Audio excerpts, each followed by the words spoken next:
Mangaldeep TVS, national highway number 8 near Meera doors, Kabilpur, Navsari. किनी makeover hair and skin studio 103 Diya arcade, Ramanand હોટેલની સામે, Dudhiya Talav road, Navsari. વિશ્વસનીય દાગીનાનું વિશ્વાસપાત્ર સ્થળ Soni Ranchhodbhai and sons jewellers, Patva Sheri, Navsari. Super sound and home appliances near Golwad police station, Ajgarbaug to Golwad road, Navsari. Parekh brothers jewellers, opposite Hanuman temple, Mota Bazar, Navsari. Akshar vision arena, shop number 8, Shantinath complex, Shantadevi road, Navsari. માં કૃપા decoration mall, shop number 1 થી 8, Nilkanth residency, Mahendra બ્રધર્સની સામે, Jamalpur road, Navsari. New India bakery, અમારી શાખા નવસારી, મરોલી, સુરત। નમસ્કાર દર્શક મિત્રો, આપ નિહાળી રહ્યા છો નવસારીથી પ્રસિદ્ધ થતી ન્યૂઝ ચેનલ N7 સમાચારોમાં હું ભાટિયા ડિમ્પલ આપ સૌનું હાર્દિક સ્વાગત કરું છું। સમાચારોની શરૂઆત કરતા પહેલા એક નજર આજના મુખ્ય સમાચારો પર।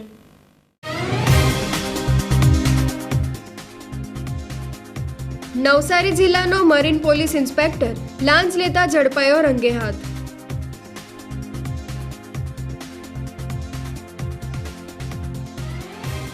નવસારી વોર્ડ નંબર 1ના અમૃતનગર કમલપાક સોસાયટીના રસ્તાના હાલ બેહાલ।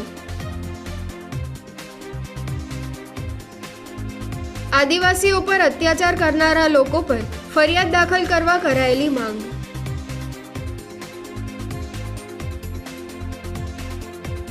ગુરુ નાનકજીનો 555મો જન્મોત્સવ હર્ષોલ્લાસ સાથે મનાવાયો।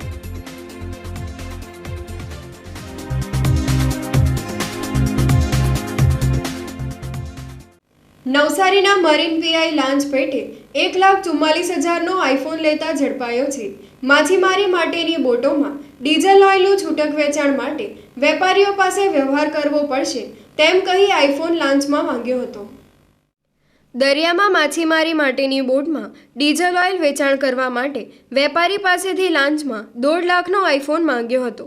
મરીન પોલીસ ઇન્સ્પેક્ટર દિનેશ કુમાવતે બોટમાં ડીઝલ ઓઇલનું વેચાણ કરવું હોય તો વ્યવહાર કરવો પડશે એ પ્રકારે માછીમારી કરતા વેપારીને પીઆઈ દિનેશ કુમાવતે કહ્યું હતું। નવસારી જિલ્લાના ગણદેવી તાલુકાના ધોલાઈ બંદર ઉપર માછીમારી માટેની બોટમાં ડીઝલ ઓઇલ વેચાણની પરવાનગી ધરાવતા વેપારીને ધોલાઈ બંદર પર આવેલું મરીન પોલીસ સ્ટેશનમાં અસલ પરવાનો લઈને લાંચિયા પોલીસ ઇન્સ્પેક્ટર દિનેશ કુમાવતે બોલાવ્યો હતો। વેપારીને લાંચિયા પોલીસ ઇન્સ્પેક્ટરે જણાવ્યું હતું કે ડીઝલ ઓઇલ છૂટક વેચાણ કરવું હોય તો મારો વ્યવહાર કરવો પડશે, નહીં તો તમારો ધંધો બંધ કરાવી દઈશ તેમ કહી હાલમાં નવો લોન્ચ થયેલ એપલ કંપનીના આઈફોનની માંગણી કરી હતી। પરંતુ વેપારી આઈફોન આપવા માંગતા ના હોય તેમણે એસીબીની કચેરીનો સંપર્ક કર્યો હતો। નવસારી એસીબીના પીઆઈ બીડી રાઠવા સહિતના સ્ટાફે મરીન પોલીસમાં જ લાંચિયા પોલીસ ઇન્સ્પેક્ટર દિનેશ કુમાવતને 1.5 લાખના આઈફોન લેતા રંગે હાથે ઝડપી પાડ્યો હતો। નવસારી વિજલપોર નગરપાલિકાના વોર્ડ નંબર 1માં આવેલ અમૃતનગર અને કમલપાક સોસાયટીનો રસ્તો બિસ્માર બન્યો છે। સોસાયટીના માર્ગોનું નિર્માણ નહીં થતાં સ્થાનિકોમાં આક્રોશ ફેલાયો છે। પાલિકાના વોર્ડ નંબર 1 જલાલપોર વિસ્તારમાં આવેલ અમૃતનગર સોસાયટી અને કમલપાક સોસાયટીના રહીશો બુનિયાદી સુવિધાઓને લઈને વારંવાર રજૂઆતો કરી છે। દૂષિત પાણીની સમસ્યા, ગટરની સમસ્યા માટે સોસાયટીના લોકો જ પાલિકા સામે ઝઝૂમી આક્રોશપૂર્વક રજૂઆતો કરતા આવેલા છે। પાલિકાની જવાબદારી છે કે પ્રજાને સ્વચ્છ પાણી, વીજળી, રોડ રસ્તા, ગટર સહિતની સુવિધાઓ ઉપલબ્ધ કરાવે, પરંતુ આ મૂળભૂત સુવિધાઓ પ્રજાને મળતી નથી ત્યારે પ્રજા શાસકો પ્રત્યે આક્રોશ ઠાલવે છે। અમૃતનગર અને કમલપાક સોસાયટીમાં રોડ રસ્તા બન્યા નથી। ચોમાસાની વિદાય થઈ છે તેમ છતાં પાલિકા દ્વારા રોડ રસ્તાના નિર્માણની કામગીરીનો આરંભ કરવામાં આવ્યો નથી। સોસાયટીના માર્ગો બિસ્માર હાલતમાં છે। વાહન ચાલકો અને પગપાળા જતા નાગરિકોને ભારે હાલાકીનો સામનો કરવો પડી રહ્યો છે। સોસાયટીના રહીશોએ બિસ્માર માર્ગો બાબતે સ્થાનિક પ્રશાસનને વારંવાર રજૂઆતો કરી છે, પરંતુ માર્ગોનું નિર્માણ થયું નથી। નવસારી વિજલપોર નગરપાલિકાના અધિકારીઓ આ મુદ્દે સત્વરે પગલાં લઈ બિસ્માર રસ્તાઓનું નિર્માણ કરાવે એ જ પ્રજાની માંગણી છે. સમસ્યા છે આજથી 8 થી 10 મહિના થયા. જ્યારથી રોડ ખોદવાનું કામ ચાલુ થયું ત્યારથી આ સમસ્યા ઊભી થઈ છે. અમને એવું કહેવામાં આવ્યું હતું કે તમારું 3 મહિનામાં કમ્પ્લીટ થઈ જશે. તે પછી કોઈ સામું જોવા આવ્યું નથી. ગમે ત્યારે ખોદીને જતા રહે છે અને એને પણ બુરવા પણ નથી આવતા. એ લોકોને પોતાની જાત મહેનતથી બોરવું પડે છે અને રજૂઆત કરીએ એટલે આવે, એના મશીન પણ આવે, રામજી મંદિર આવીને ઊભા રહી જાય અને પાછા જતા રહે. એને ખાતરી આપેલી કે તમારું કામ 3 થી 4 મહિનામાં કમ્પ્લીટ. અમને પહેલી ખાતરી આપી કે દિવાળી આવશે ને ત્યાં તમારો રોડ કમ્પ્લીટ હશે. અમારી માંગ એક જ છે કે અમને નવસારી નગરપાલિકામાંથી બાકાત કરી નાખે. આ 5-7 સોસાયટીઓ છે અને અમારા વેરા લેવાનું બંધ કરીએ એટલે અમે 100 ભંડોળ કરીને અમે અમારું કામ પતાવીએ. આ રસ્તામાં એટલા ખાડા છે ને એટલે ગાડીઓનું એટલું નુકસાન છે. ગાડીનું નુકસાન તો જોવા દો, પણ છોકરા પડે છે, આ છે તે છે, કોઈના હાથ ભાંગી ગયા, કોઈના પગ છોલાઈ ગયા છે. મારો ખુદનો છોકરો પડ્યો હતો, આખી કોણીથી બધું છોલાઈ ગયેલું છે. અને ગાડીની એટલી નુકસાની છે ને, આ લોકોને આવીને પૂછો તો તમને ખ્યાલ આવે. નગરપાલિકા વાળાઓ જુઓ તમે, સમથિંગ કાકાએ કીધું ને 10 વાર આપણે રજૂઆત કરેલી છે અને કાંઈ એક્શન નથી. કોર્પોરેટરની ઘરે જઈને રજૂઆત કરી છે. શું માંગ છે તમારી વિસ્તારના લોકો? માંગ તો હું હોય, રોડ બનાવી આપે અમને, બીજું તો શું છે. બાકાત કરી નાખે. હા, અને અમારા વેરા લેવાનું બંધ કરી દે. નવસારી અને વલસાડ જિલ્લામાં આદિવાસી સમાજના લોકોનું અપમાન કરનાર આરોપી વિરુદ્ધ એટ્રોસિટી એક્ટ મુજબ ફરિયાદ દાખલ કરી તેમજ વલસાડ નવસારી જિલ્લામાં એટ્રોસિટીની ફરિયાદો પેન્ડિંગ છે તેને સત્વરે દાખલ કરવાની માંગ કરી હતી. નવસારી અને વલસાડ જિલ્લામાં આદિવાસી સમાજ ઉપર થતા અત્યાચારો, અપશબ્દો બોલી અપમાન કરનારા લોકો વિરુદ્ધ પોલીસ કોઈ પ્રકારની કાયદેસરની કાર્યવાહી નહીં કરતી હોવાના આક્ષેપ સાથે અખિલ ભારતીય આદિવાસી સમાજ દ્વારા રાજ્યપાલને સંબોધીને અધિક નિવાસી કલેક્ટરને આવેદનપત્ર આપવામાં આવ્યું હતું. વલસાડના પારડી ગામમાં ઘરકામ કરતી મહિલાને તેની ઘર માલિક દ્વારા અપમાનજનક અને હલકી ભાષામાં શબ્દો કહી અપમાન કર્યું હતું. જ્યારે ગણદેવીના અમલસાડ પોલીસ ચોકીના પોલીસ કર્મી દ્વારા આદિવાસી મહિલાના વાળ પકડી માર માર્યો હતો. નવસારી જિલ્લામાં આ પ્રકારના અનેક કિસ્સાઓ આદિવાસી સમાજ ઉપર અત્યાચાર અને અપમાનના છે. નવસારી જિલ્લા પોલીસને એટ્રોસિટી એક્ટ મુજબ આરોપીઓ વિરુદ્ધ પગલાં લેવાની માંગણીઓ પણ થઈ છે, પરંતુ પોલીસ તંત્ર દ્વારા આદિવાસી સમાજને ન્યાય આપવામાં આવતો નથી. આરોપીઓ હાલમાં પણ સમાજમાં ખુલ્લેઆમ ફરે છે અને આદિવાસી મહિલાઓ અને યુવાનોને ધાકધમકીઓ આપવામાં આવી રહી છે. આદિવાસી સમાજ દ્વારા આવેદનપત્ર આપી આરોપીઓ વિરુદ્ધ ફરિયાદો દાખલ કરી ગુનો નોંધવાની માંગ કરવામાં આવી છે. અમારી છોકરી ભાગી ગયેલી હતી તો અમને પોલીસ ચોકીએ બોલાવ્યા તો મેં મારી છોકરીને એક ઠાપટ મારી તો ત્યાંના જમાદાર સાહેબ બોલે કે કેમ મારી છોકરીને કેમ મારી? તો મેં કીધું કે મેં છોકરીને જન્મ આપલો છે તો મારી હું કામ એમ કરીને મારો ચોટલો ખેંચ્યો ને મને પણ મારીને ખરાબો ગાર બોલ્યા. તમે ફરિયાદ કરેલી એમના વિરુદ્ધમાં? હા, અમે ફરિયાદ કરી પણ અમને હજુ કંઈ જવાબ મળતો નથી ને એનો ન્યાય કંઈ અમને આપતા નથી એ લોકો. વારંવાર જ્યારે પણ સમાજના ભાઈ બહેનોનું કંઈ સમસ્યા સર્જાય ત્યારે અમે સાથે રહીને અહીં આવેદનો પણ આપતા આવીએ છીએ. આજે પણ અમે એવું જ એક આવેદન રાજ્યપાલ શ્રી આપણા ગુજરાત રાજ્યને આપવા જઈ કલેક્ટર સાહેબની મારફત આપ્યું છે અને એમાં જણાવ્યું છે કે જે લગભગ જુલાઈ 2024થી 4-5 બનાવો એવા બન્યા છે કે જે બહુ ખૂબ જ ગંભીર પરિસ્થિતિ દર્શાવે છે, જેમાં અમારી સમાજના ભાઈ બહેનો પર અત્યાચારો થયા છે, અમાનવીય વ્યવહારો થયા છે, અપશબ્દો બોલવામાં આવ્યા છે, શારીરિક હુમલાઓ પણ થયા છે. અને એને લીધે અમે હવે એવું નક્કી કર્યું છે કે આજે ફરીવાર એક તક આપણે સરકારી તંત્રને આપીએ અને જણાવીએ કે જે આ બધા કેસોની જેની નકલો અમે સાથે રજૂ કરી છે એ બાબત પર સત્વરે પગલાં લેવામાં આવે અને જે એના ફરિયાદીની જે નિકાલ થવો જોઈએ તે કરવામાં આવે. કયા પ્રકારના કેસો થયા છે? અને પહેલો કેસની વર્ણન કરું તો પારડી મુકામે અમારા બેન ઉપર અપશબ્દોની ભરમાર કરી છે, એમને મારી નાખવાની પણ ધમકીઓ મળી છે, શારીરિક હુમલા પણ કરવામાં આવ્યા છે અને એ બાબતના મીડિયામાં પણ ઉલ્લેખો છે. એમનો ઓડિયો ક્લિપ પણ એ બહેનની જેણે આ અપશબ્દો બોલ્યા છે એની વિડીયો ક્લિપ પણ આ પ્રિન્ટ મીડિયામાં અને આમાં ફરતી થઈ ગઈ છે. બીજો કેસ છે આપણા દેવદાસ ગણદેવી તાલુકાનો. એમાં પણ બેન જે અહીંયા હાજર છે એમના ઉપર પણ પોલીસ સ્ટેશનમાં એમને લાફા મારવામાં આવ્યા છે, વાળ ખેંચીને પાડી નાખવામાં આવ્યા છે અને ધાક ધમકી આપી એમણે રજૂ કરેલી વાતોને તોડી મરોડીને એને દબાણપૂર્વક ખેંચી લેવાની એમના પર કાર્યવાહી કરી છે. અને આવા પોલીસ તંત્ર જો આ જે રક્ષક છે એ પણ જો આવી રીતે અમારા સમાજના લોકો ઉપર આવી રીતે વર્તન કરશે તો વિચાર કરો કે આપણે શું થશે. ત્રીજો કેસ છે મિર્ઝાપુર જલાલપુર તાલુકાનો. એના પણ એક ભાઈ પર મારામારી અને એના પર ધમકીભર્યા સંદેશો આપીને જાહેરમાં અપમાન કરીને અમાનવીય વ્યવહાર કરીને શારીરિક શબ્દો તેમજ શારીરિક રીતે પણ એમને નુકસાન પહોંચાડવાની કોશિશ કરી છે. ત્યાર પછી એની પોલીસ ફરિયાદ કરવામાં આવી છે. પોલીસ ફરિયાદ કર્યા પછી પણ પોલીસોએ કયા એક્શન લીધા એની એમને ખબર નથી પડી. અરજદારને કોઈ એની માહિતી નથી આપી.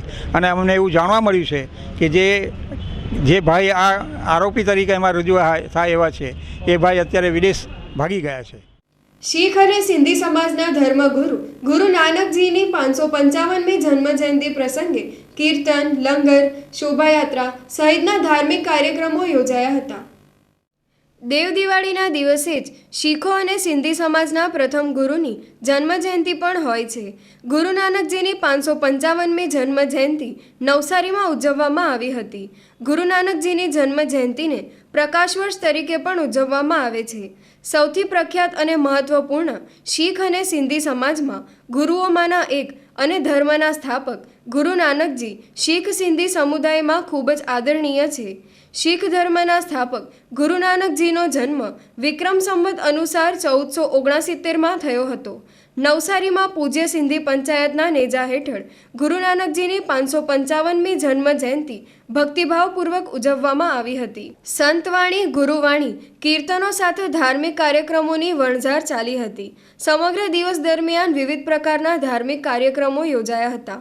ગ્રંથ સાહેબનું પઠન થયું. નવસારી સિંધી સમાજના લોકોએ આ પવિત્ર દિવસે સંતવાણીનો લાભ લીધો હતો. આ પ્રસંગે નવસારી સિંધી પંચાયતના પ્રેમચંદ લાલવાણી, રમેશ હિરાણી, નંદુમલ કાંજાણી, નવસારી શહેર સિંધી પંચાયતના પ્રમુખ હરીશ મંગલાણી તેમજ સિંધી સમાજના અગ્રણીઓ ઉપસ્થિત રહ્યા હતા. નવસારી સિંધી કેમ્પ ખાતેથી ગુરુ નાનક જયંતિ નિમિત્તે ભવ્ય શોભાયાત્રા પણ નીકળી હતી.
આજે ગુરુ નાનક સાહેબના 555 જન્મ જયંતિ છે, એટલે સવારથી પાઠ પૂજાઓ ચાલતી હતી, પણ અત્યારે જે શોભાયાત્રા નીકળેલી છે એ ભવ્ય શોભાયાત્રા છે, જેમાં 5 પ્યારા ગુરુ ગ્રંથ સાહેબના વખતથી ચાલતા આવ્યા છે તે ડ્રેસમાં એ લોકો ચાલતા છે, તલવાર ખુલ્લી તલવાર લઈને.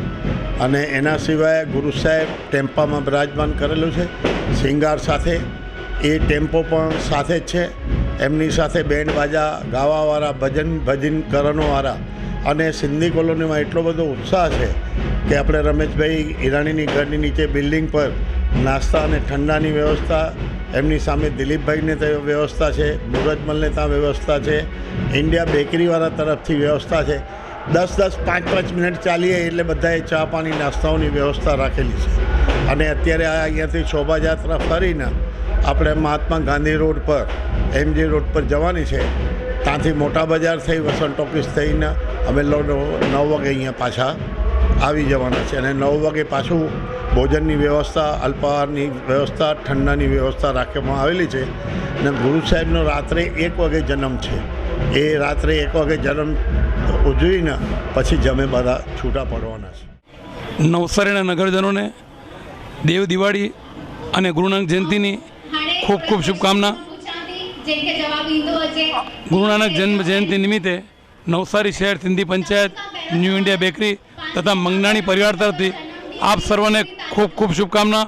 આપનું જીવન આનંદમય, ઉલ્લાસમય અને નિરોગી રહે એવી ગુરુ નાનક દેવના ચરણોમાં પ્રાર્થના. દેવઉઠી 11 સાથે ભગવાન વિષ્ણુના સ્વરૂપ શાલિગ્રામ અને તુલસીનો વિવાહ કરવામાં આવ્યો હતો. નવસારીના ભરવાડ સમાજ દ્વારા તુલસી વિવાહના પ્રસંગે શ્રીજીનો ભવ્ય વરઘોડો નીકળ્યો હતો. હિન્દુ સમુદાયમાં દેવઉઠી એકાદશીના પાવન અવસરેથી લગ્ન સિઝનનો પ્રારંભ થાય છે. લગ્ન સિઝનના પ્રારંભના પ્રતીક એટલે તુલસી વિવાહ. ભગવાન વિષ્ણુ અને તેમના અવતાર ભગવાન કૃષ્ણના પવિત્ર તુલસી સાથેના મિલનની ઉજવણીનો તહેવાર એટલે તુલસી વિવાહ. આ પવિત્ર પરંપરા હિન્દુ સંસ્કૃતિમાં લગ્ન સિઝનની શરૂઆતનું પ્રતીક છે અને એ ભક્તો માટે ઘેરું આધ્યાત્મિક મહત્ત્વ ધરાવે છે. હિન્દુ સમુદાયમાં તુલસીને દેવી તરીકે પૂજે છે. દેવઉઠી એકાદશીના પવિત્ર અવસરે નવસારીના ભરવાડ સમાજ દ્વારા તુલસી વિવાહનો પ્રસંગ યોજાયો હતો.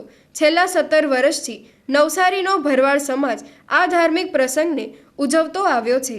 તુલસી વિવાહને લઈને ભગવાન કૃષ્ણની ભવ્ય જાન વરઘોડો લઈને જનૈયાઓ નવસારી શહેરના માર્ગો પર નીકળ્યા હતા. ઠાકરજી ઘોડાગાડીમાં સવાર થઈ તુલસી વિવાહ માટે નીકળ્યા હતા. આ ભવ્ય વરઘોડામાં ભરવાડ સમાજના યુવાનો, યુવતીઓ, મહિલાઓ ઉત્સાહભેર જોતરાઈ હતી. જનૈયાઓ બેન્ડવાજા સથવારે ઝૂમી ઉઠ્યા હતા. વરઘોડામાં રંગબેરંગી ભવ્ય આતિશબાજીઓ સાથે સમગ્ર આકાશ રંગાઈ ગયું હતું. ભરવાડ સમાજના અગ્રણીઓ પણ આ ઉત્સવમાં સહભાગી થયા હતા.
અમારા સમાજ વર્ષોથી અને રાધે કૃષ્ણ મંદિર માલધારી સમાજનો એક મોટો ઉત્સવ ગણાય, જે તુલસી વિવાહ અને સમગ્ર સમાજ ભેગું થઈ, માલધારી સમાજ ભેગું થઈ અને આ દ્વારકાધીશના લગ્ન કરાવીએ અને આનંદ લઈએ. આ પ્રસંગમાં અમે મહાપ્રસાદીની વ્યવસ્થા મોટી વ્યવસ્થામાં કરી છે અને સાથે અમારો દૂધ પાક બનાવીએ છીએ અને સાથે અમને નવસારીનો પ્રજાનો બહુ મોટો સહકાર છે. સમાચારો સમાપ્ત કરતા પહેલા એક નજર આજના મુખ્ય સમાચારો પર.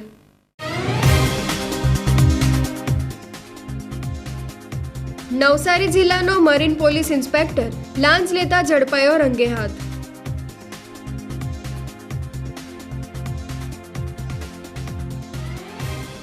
નવસારી વોર્ડ નંબર 1 ના અમૃતનગર કમલપાક સોસાયટીના રસ્તાના હાલ બેહાલ. આદિવાસીઓ પર અત્યાચાર કરનારા લોકો પર ફરિયાદ દાખલ કરવા કરાયેલી માંગ.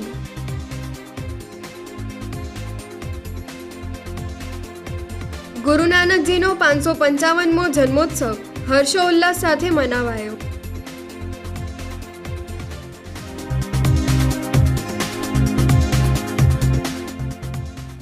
તો આ હતા આજના સમાચારો. બન્યા રહો અમારી સાથે અને જોતા રહો નવસારીથી પ્રસિદ્ધ થતી ન્યૂઝ ચેનલ N7. નમસ્કાર.